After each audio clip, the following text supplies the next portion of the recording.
Have you ever wondered who your inner child actually is? What does it mean to have an inner child?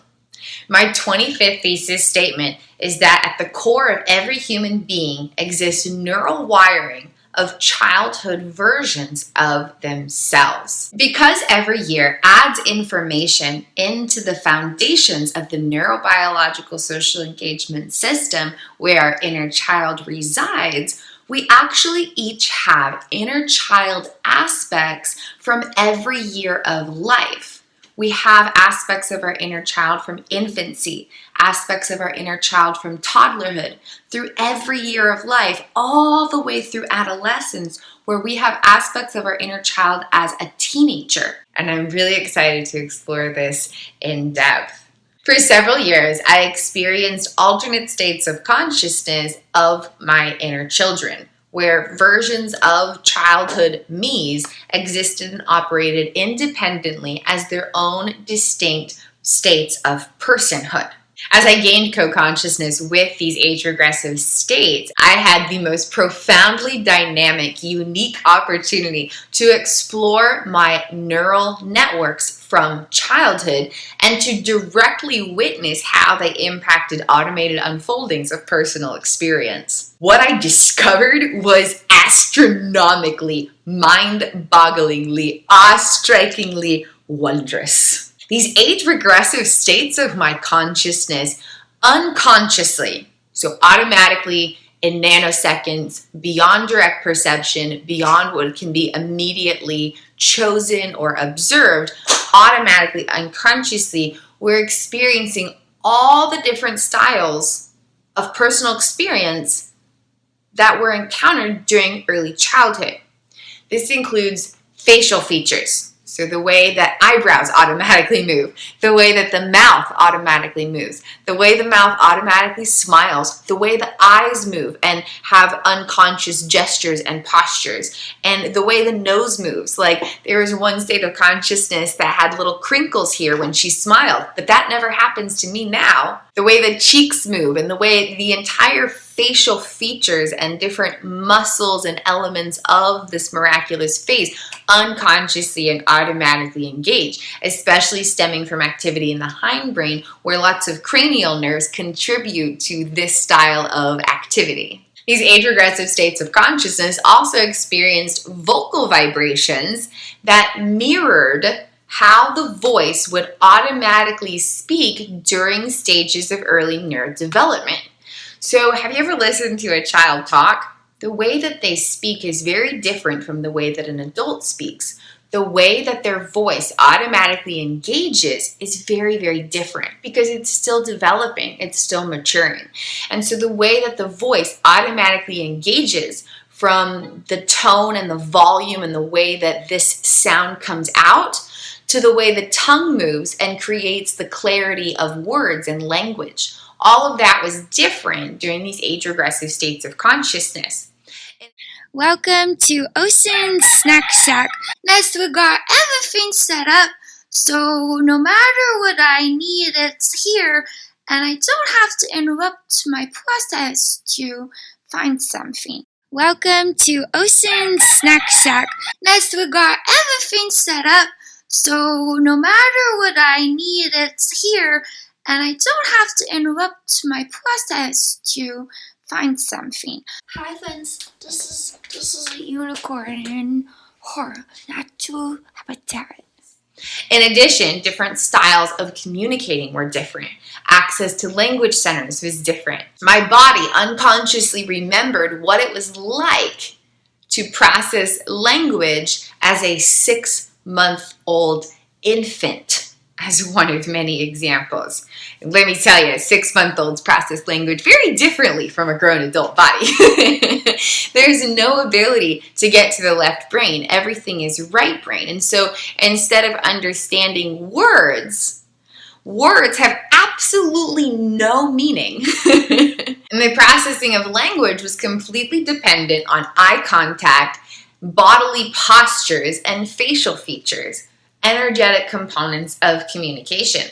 So my body unconsciously remembered how I smiled when I was an infant, how I understood language as I was an infant, and how my body walked and understood its own orientation in time and space. And this is especially fascinating.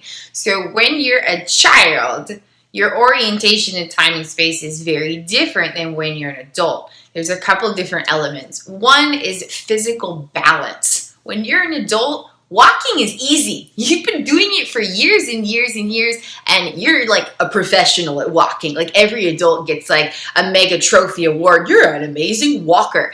Okay, but let's rewind a bit. When each adult who exists now was an infant, they would not have gotten a trophy for walking. They hadn't learned how to do it yet. Their body did not have the neurobiological data to be like, here's how you walk. That was something that was learned. So when I would experience age-regressive states of consciousness, guess what? I couldn't remember how to walk. My body unconsciously could not remember how to stand vertically, how to move one foot forward at a time, and how to navigate that movement from point A to point B to continually understand the manner in which the self was orientating in time and space while in motion. My body couldn't figure out how to do that because it was experiencing neurobiological activity from infancy.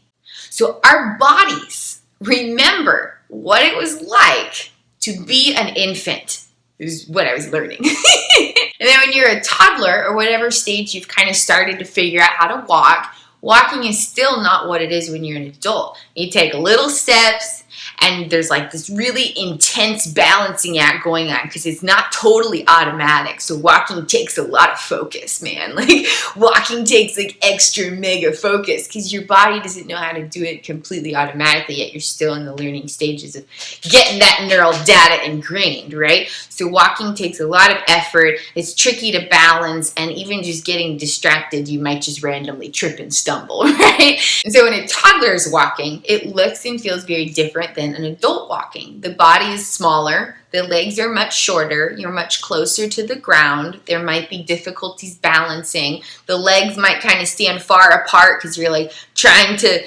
figure out how to balance this body thing, right? So it might almost feel like a waddle instead of like a fluid walking motion.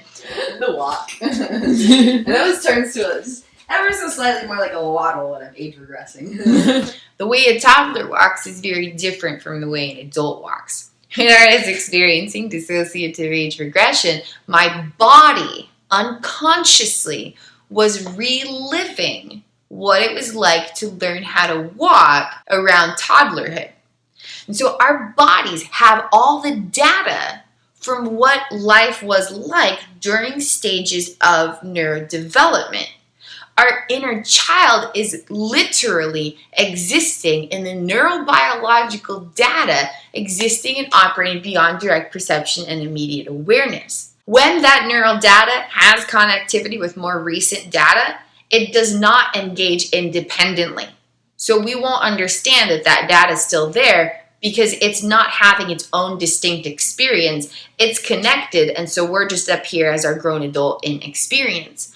But when that data does not have integrative connectivity, then a state of consciousness might engage independently. And when that state of consciousness engages independently, then the brain-body system is pulling its data regarding unconscious navigation with an identity and experience and automated styles of brain-body activity from those early stages of neurodevelopment, which proved to me that data is all still there. Our body remembers what it was like to be an infant. Our body remembers what it was like to learn how to crawl. Our bodies remember what it was like to learn how to walk. Our body remembers what it was like to process language before we had a left brain hemisphere developing. Our body remembers all of it.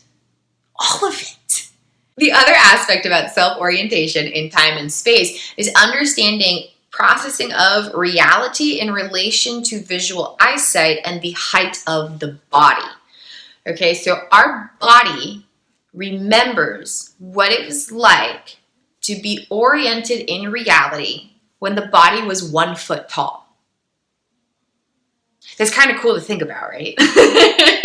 Our unconscious body-mind remembers what it was like to interpret reality and understand a sense of self from the experience of being 2 feet tall. It's pretty cool. It's pretty trippy to think about, right? The unconscious body remembers exactly what it was like to understand interpretations of reality in relation to an instinctive sensation of personal identity from the height of 3 feet tall. It's so fascinating.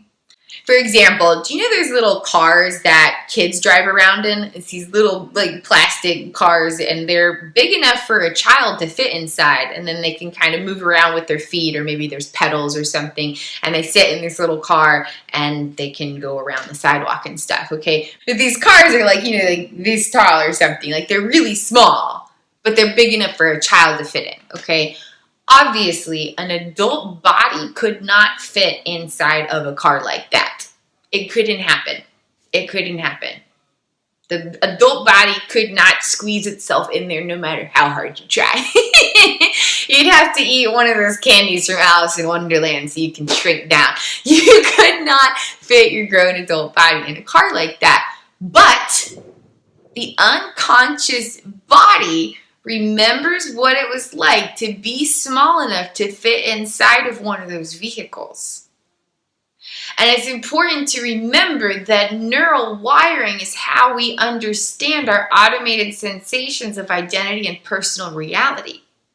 And so even when this neural data is not engaging independently, it's still there, somehow impacting our experiences. This is so fascinating to think about. While we're moving through our life up here in our conscious awareness, there's 99.08% of our neurobiological applications of consciousness engaging beyond our direct perception and immediate awareness. And this neural data from early childhood that understood its self-orientation in time and space in relation to being just a couple feet tall is impacting some parts of our consciousness in some way. At least sometimes, if not all the time. It's just fascinating to explore. When you walk up to something, you understand how tall you are in relation to that thing based on how visual stimulus is being translated through neural data. And so when neural data from early childhood activates, then you look at something and you understand who you are in relation to that thing from that neural data.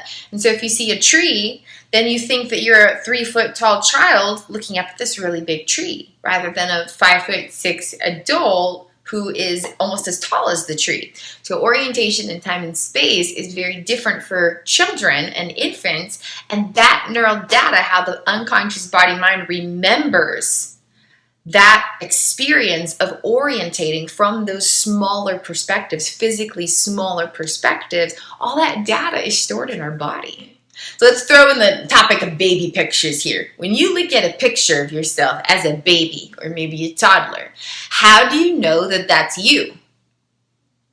Or do you know that it's you? Are you like, that could be me, or it could be like literally any child, because I don't know what I looked like as an infant. How do you connect with pictures of you from early stages of neurodevelopment? That personal experience is dependent on the styles of neural connectivity within the neurobiological social engagement system, where there's data from every year of life organized in 16 plus roles. Okay, so we've got neural data from age 6 months old, neural data from 1 year old, neural data from 2 years old, neural data from 3 years old. And depending on how all of that data connects, the present-day adult self may or may not recognize pictures from being young. If all this data connects, and the data from 6 months old connects with 1 year old, 2 year old, 3 year old, 4 year old, 5 year old, 20, 25, 30, 45, 50, however old you are, if all the data connects, then you can look at pictures of yourself from any year of life and say, that was me, that was me, that was me, that was me.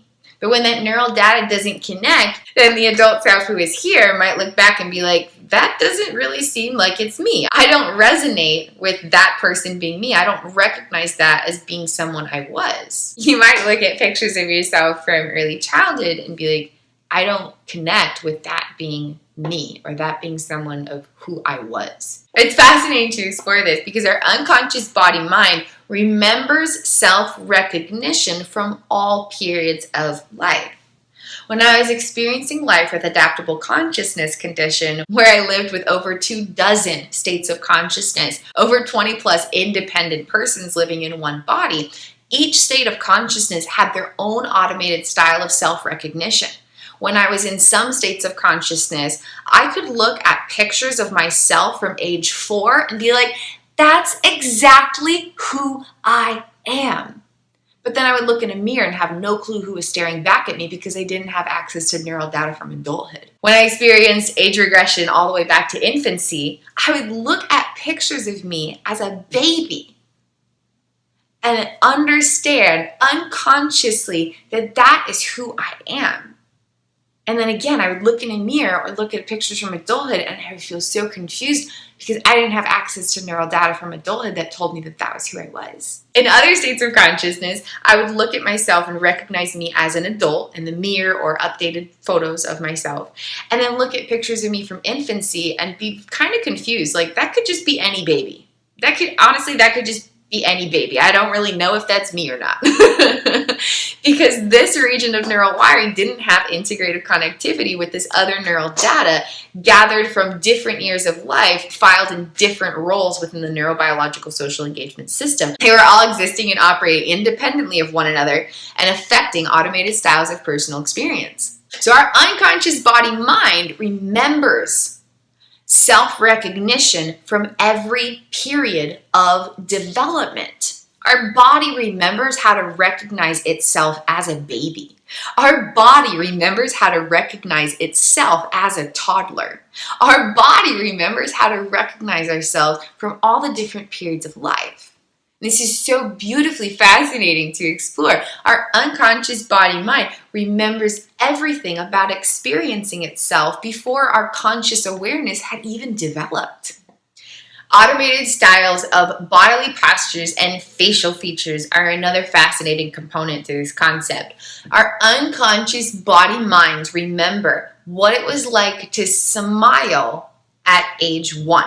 Our unconscious body-minds remember what it was like to smile at age 2.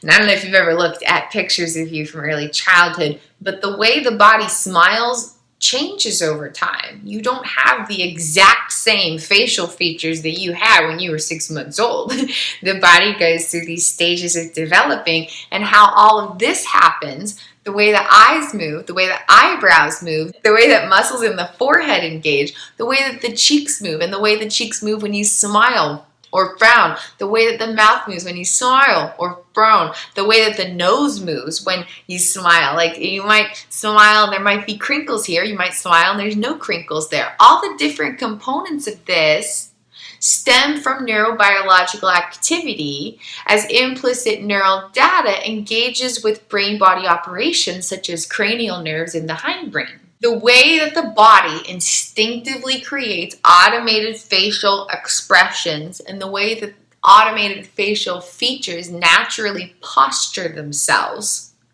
Okay, so you don't think about it. You're not just like, okay, how do I smile? Your body has an automated way of knowing how to move itself. If you think a happy thought, you might just smile, and your smile might be different from the way someone else smiles. All of that stems from this implicit neural data, and how the body knows how to do that is different at different ages. And so the data regarding how your body smiled as an infant and smiled as a toddler and smiled during elementary school and smiled all this different stuff, and different facial features too, not just smiling. When you're startled or surprised or angry or afraid, all the different facial features creating emotional expressions or responses to experience, all that data is stored in our unconscious body-mind. Our unconscious body-mind remembers what it was like to create facial features from all these different ages. That data is still inside of our bodies. This concept connects with all components of brain-body activity. So the way the spine naturally sits up, the way the head naturally postures itself on the neck, the way that all this different stuff happens, even the way that hands gesture when speaking, all the different components of how the body automatically engages itself, there's data from every year of life about these unconscious particulars. The way that you walk, the way that you run, the way that you sit, the way that you jump, the way that you laugh, the way that you gesture yourself, the way that the spine feels its existence in relation to a chair when sitting. Okay, so there might be some stages of development where you kind of had a slouching posture, but then maybe you grew out of that and now you sit up really straight. The body still has data and remembers what it was like to physically sit in those postures. All of that implicit intel is still inside of our bodies. It never goes away. The content and the connectivity might shift through distinct styles of brain-body rewiring, but the core features of it never go away. They might just be added to or shifted or connected with new information, but that data is always still there. When I would experience age-regressive states of consciousness, my body would instinctively posture itself in relation to the data that it was pulling from. The way that I would naturally move my body from sitting up, squatting, walking, standing, smiling, laughing, being startled, feeling happy, all the different components of unconscious activity varied depending on where the brain-body system was pulling its data from within the neurobiological social engagement system. And it revealed to me that my body remembered exactly how it experienced physical sense of reality, sense of self, translations of personal experience from age 6 months old, 1-year-old, 2-year-old, 3-year-old, 4-year-old, 5-year-old. And it was amazing at the precision of this, because I could find pictures of me and videos of me from early childhood, and the physical postures, facial expressions, the way that my body would squat down and look at something on the ground, the way that I would smile, the way that different components occurred, like the way that my cheeks positioned themselves when smiling, the way that my eyes would position themselves when smiling. All these different, very unconscious features were identical. And I've experimented with it, and I cannot mimic that if I try. If I consciously try to posture my face and my body to mimic those stages of early neurodevelopment, I can't get there. And it revealed to me that the unconscious body-mind stores this data, but we don't really know much about that because it's usually connected with more recent data. Only through experiencing unique order of neural wiring within the neurobiological social engagement system was I able to experience these independent states of neural activity and explore how my inner child understood her own existence, because I was able to explore these regions of data in their own independent fashion. So our bodies remember what it was like to smile, laugh, walk, sit, lie down, run, everything from all these different ages. In certain age-regressive states of consciousness, for example, my bodily posture while sleeping was completely different from my adult self. Have you ever looked at a baby while they sleep? Their body is obviously much smaller than a grown adult's body. And they might often be lying on their stomach, kind of curled up and flailed out at the same time. The bodily posture of an infant while they sleep is very different from the bodily posture of a grown adult while they sleep. But our bodies remember exactly what it was like to be an infant and exactly what bodily postures it preferred to sleep in. So when I would experience age-regressive states of consciousness, especially from infancy and early toddlerhood, my body wanted to sleep in a very different posture than what my grown adult self was used to. This was so fascinating to experience and explore. The unconscious body-mind remembers handwriting styles throughout all periods of life. The way a child writes is different from the way a grown adult writes.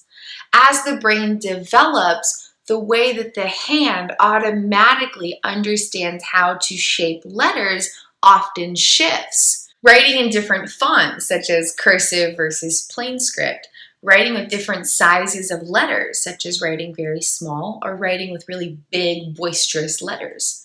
The way that you dot your I or cross your T's, whether things are slanted or completely upright. There's all these different variations within styles of handwriting.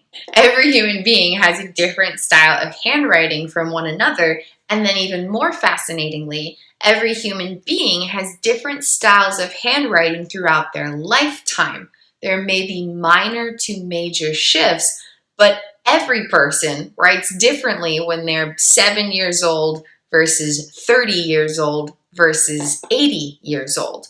Has to do with the way the unconscious body-mind is contributing to automated styles of personal experience, because writing is basically a type of muscle memory. So it stems from the deepest realms of unconscious implicit procedural memory data, that neural wiring that's existing and operating far beyond our direct perception and immediate awareness, that's gradually sculpted through experience. While living with adaptable consciousness condition, I would experience alternate states of consciousness that each had their own unique style of handwriting. Diving into this even further with expensive curiosity, I ultimately discovered that each style of handwriting directly linked back with a previous stage of neurodevelopment. I found handwriting samples from different periods of my life, and the way that these alternate states of consciousness automatically, unconsciously, instinctively wrote words on a paper directly matched these stages of early neurodevelopment and how I wrote during those years. Those years had sculpted neural wiring with implicit procedural memory data about how to write letters. But the data was different from ages 6 and 7, ages 13, 14, ages 17, 18, etc. And so when that data became independently activated due to unique order of neural wiring within my neurobiological social engagement system, automated contributions towards translations of personal experience contributed different styles of handwriting, revealing to me that the unconscious body-mind never forgets. The body remembers exactly how it wrote letters on paper during elementary school, no matter how old you are. The body remembers exactly how you wrote words on a paper, the style of automated handwriting, maybe whether you doodled or not, little things about how your hand instinctively creates shapes on paper. The body has all of that information stored in it. It's so fascinating. Only when these regions of neural wiring become independently activated, however, does this internal reality externally manifest through experience. I was very blessed to have the opportunity to explore my neurobiological applications of consciousness in a very profoundly unique way. The unconscious body-mind remembers the exact style of music that was listened to and still remembers melodies and lyrics from many, many years ago.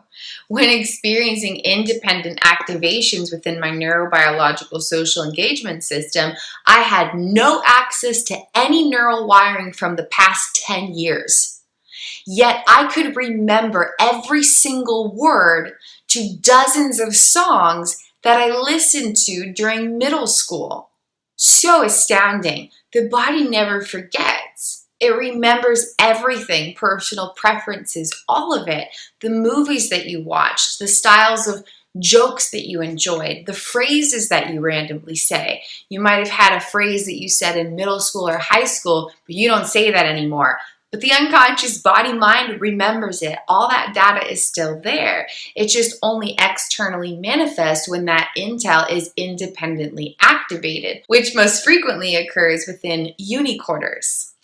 There are infinite details to this concept. When you're a child, the way that you navigate through your everyday life is very different. And the way that you play is very different. And the way that you engage with reality is very different. The way that a child at age 5 plays with a toy is usually different from the way a grown adult would play with that same kind of toy, right? When you look at a child engaging, their experience of playing is very different from the way adults play. Yet, our grown adult body remembers exactly what it was like to be in those stages of early neurodevelopment and play with toys, with bubbles, with climbing a tree, with whatever it might be. Our unconscious body-mind had a particular way of playing as a child, and all of that data, all of that data, the ways that we used our imagination as a child, the way that we instinctively saw ideas. For example, maybe you saw a playground and you thought, it's a castle or it's a pirate ship. The way that the imagination instinctively created conceptualizations to playfully engage with reality, all of that information is still existing deep within our unconscious body-mind. Most importantly, our inner child experiences energetic information from implicit memory data that's affecting unconscious navigation within identity and experience and unconscious regulation throughout all brain-body systems. Basically, every stage of neurodevelopment contributes experiences that affect how neural wiring is sculpted. The content of neural wiring depends on the particulars of personal experience.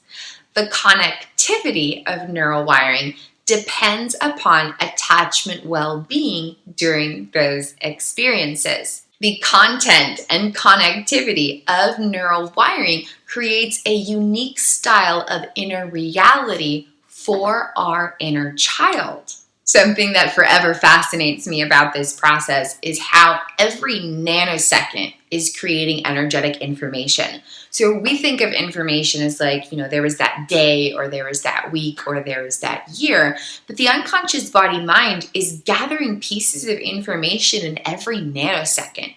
So the storage, the filing system of this subconscious data is so much more profound and expansive than our conscious mind can ever fathom. Imagine one day when you're 5 years old. It might just be your average, typical childhood day. You eat breakfast, you watch TV, you climb a tree, you maybe play with a neighborhood friend. I don't know, you rolled down a hill, you had another meal, you had a nap time. Whatever was happening, in each nanosecond of those experiences, the unconscious body-mind is like eating up the pieces of experience, sculpting neural wiring from that experience, and I'm growing and evolving in relation to that. And so the unconscious body-mind is like eating up every nanosecond of experience and using that information as food and fuel to evolve itself. And so you might have had one day where you're just being a kid, but in that one day, there were millions or billions of pieces of energetic information that the body-mind is storing in a very particular way, because memories are all abstract associations to navigate present and potential moments. They're not these categorical boxes that store the past, okay? So the unconscious body-mind is like eating up every nanosecond and like, nom, nom, nom, how can I learn more about what life is? You can think of the unconscious body-mind as like the Hungry Hippos game, okay? They're just going and they're just eating up every nanosecond of experience. And as the unconscious body-mind is absorbing life in such profoundly rapid capacity. Our conscious mind has seconds and minutes where 1 to 5 things are noticed or something. But then the unconscious body-mind is like nanosecond, millisecond, thousands of pieces of information in every nanosecond, millisecond. So the unconscious body-mind is getting so much more information than we can ever consciously fathom. And it's just helpful to keep that in mind. The complexities of this system is so expansive and needs to never be underestimated. If the body-mind is grabbing pieces of information every nanosecond, then even a 5-minute experience of unfulfilled attachment needs, especially during early stages of neurodevelopment, can create a profound impact in how our unconscious body-mind, or our inner child experiencing subconscious realities, is then navigating life in present and potential moments, even years later, even decades later. Even as an 80-year-old, the unconscious body-mind is still navigating its sense of identity and experience in relation to the neurobiological social engagement system, which foundations stem back from early stages of neurodevelopment. So even at age 80, the inner child is still contributing to every nanosecond of life and affecting the unfoldings way beyond awareness. And so even a 5-minute experience during early childhood could create a whole bunch of neural data, because every nanosecond, the unconscious body-mind being like the hungry hippos. Food, fuel, I get to learn more about what life is, yay! And in those 5 minutes of unfulfilled attachment needs, maybe you were lost in a store, or maybe you almost got swept away into the ocean while you were playing in the sand, or whatever it might be. Even 5 minutes of unfulfilled attachment needs during early childhood can actually have a very profound impact on how the unconscious body-mind stores the information that's then navigating our sense of who we are, and how that identity or self-sense is navigating all of reality, internally and externally. So every nanosecond of stages of neurodevelopment, infancy, toddlerhood, all of the stages all the way through adolescence, every nanosecond is contributing information as the unconscious body-mind experiences self and life, and that's stored in the neural wiring. Content stemming from particulars of experience, and connectivity stemming from the well-being of attachment systems. This implicit neural wiring affects a variety of internal experiences beyond direct perception and immediate awareness. The sculpting of implicit memories in relation with attachment well-being affects unconscious or automated sensations, action patterns, and regulatory protocols. I discuss these concepts abstractly in my second and third thesis statement, so please feel free to explore that here in my Implicit Revelations case study. Basically, during early childhood, experiences contribute to the sculpting of neural wiring. Implicit emotional memories project emotional sensations into our interpretations of reality. So while we're navigating life and we feel an emotion, it feels like something we're experiencing here and now because that's where we are with an experience. But oftentimes that sensation is actually coming from the unconscious activation of an implicit emotional memory. So even though we're here experiencing the emotion now, oftentimes it's actually an emotion from the past that never got fully processed. But we have absolutely no way of instinctively identifying that because it's the unconscious activation of an unconscious memory. So conscious awareness can't be like, oh, this is a memory, I see. That's not how implicit memories work. You can't identify implicit memories explicitly. Explicit memories, you can tell they're memories. They're declarative, they're autobiographical. You look at them and you're like, that's a memory. But implicit memories don't work that way. You can't look at them and clearly be like, oh, that's a memory. And so they can be a little bit tricky while navigating through life. It feels so profoundly present tense in regards to the emotional sensations.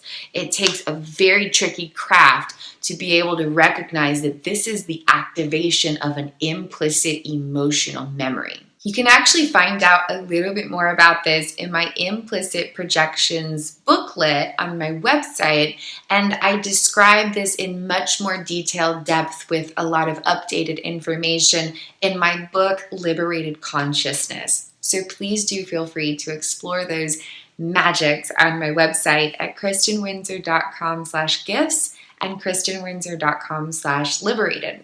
So implicit emotional memories project emotional sensations or feelings-based sensations into unfolding moments.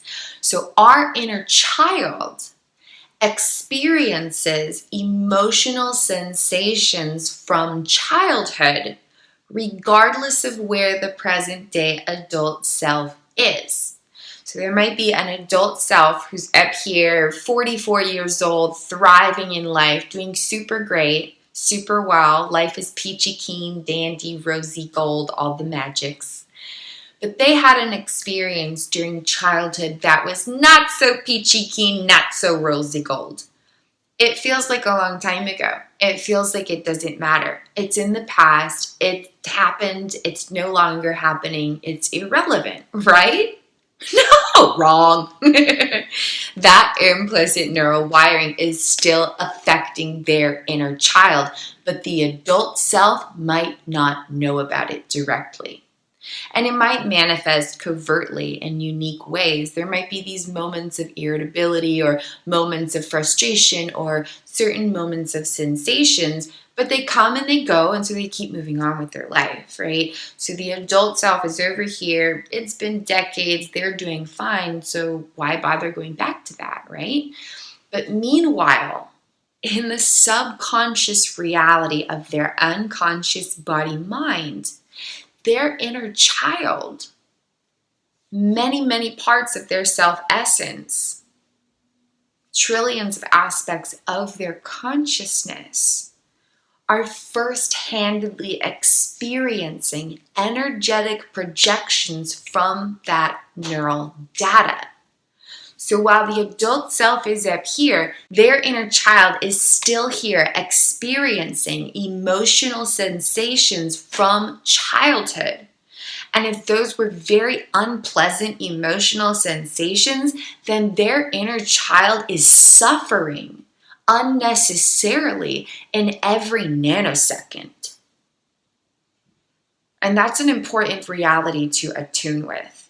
In every nanosecond, an infinite amount of aspects of their consciousness are suffering, but they don't have to anymore. That experience is done. It is over. But the inner child doesn't know that because the implicit neural data has not changed. Only when the adult self can reach back in and liberate the inner child by transmuting that energetic data, can they be freed from experiencing those projections of emotional sensations from the implicit memory sculpted during past moments of unfulfilled attachment needs.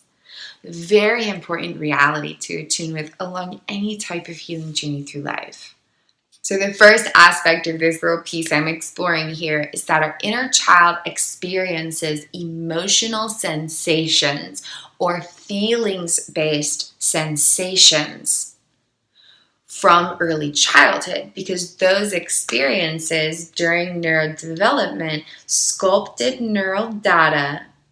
And that neural data is continually projecting information onto the parts of our consciousness who comprise our inner child.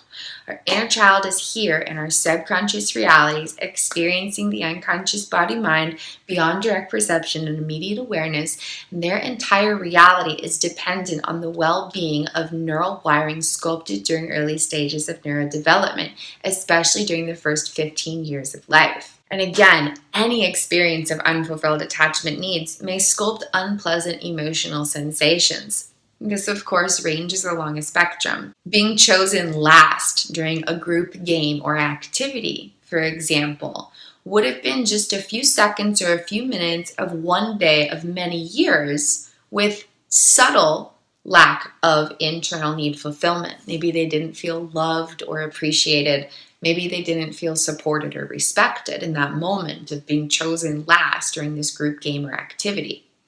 In that moment, though, there's energetic information from every nanosecond, and that's being imprinted in the unconscious body, which is then contributing to unconscious navigation in present and potential moments.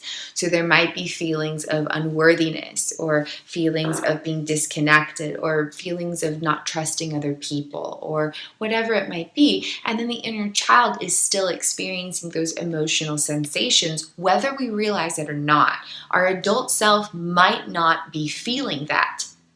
But if the adult self is not connected with the inner child, then the inner child is experiencing that and the adult self doesn't know about it. Once the adult self fully connects with the inner child, there will be the ability to attune with what they're experiencing. Until that happens, though, the inner child may be having experiences that the adult self has absolutely no idea about. The adult self may be completely fine in the present moment. But if they're not fully connected with their inner child, then the inner child is experiencing these emotional sensations beyond awareness, beyond what the direct sense of conscious presence can immediately have access to. So being chosen last for a group game or activity, feeling lost in a store for maybe 15 minutes when you're 4 years old, having a moment where you're playing in the sand at a beach and a wave washes you out and someone runs out and grabs you right away. Even in those few minutes, there may be the sculpting of implicit emotional memories that are projecting feelings-based sensations into subconscious realities, affecting our inner child beyond awareness. Of course, more intensive experiences of unfulfilled attachment needs will create even more expansive, intense, and severe implicit emotional memory data that creates very unpleasant, terrifying, or painful sensations for our inner child. Regardless of how many years have passed, our inner child is experiencing every piece of neurowiring sculpted through all of our stages of early neurodevelopment. Those moments in infancy and toddlerhood all the way through to adolescence have sculpted neural wiring, and our inner child is continually experiencing those subconscious realities beyond what we can directly access through our conscious mind. When there's moments of unfulfilled attachment needs, whether it's a subtle occasion that happened once or whether it's severe occasions that chronically occurred, those experiences sculpt implicit emotional memories that project abstract feelings-based sensations into subconscious realities.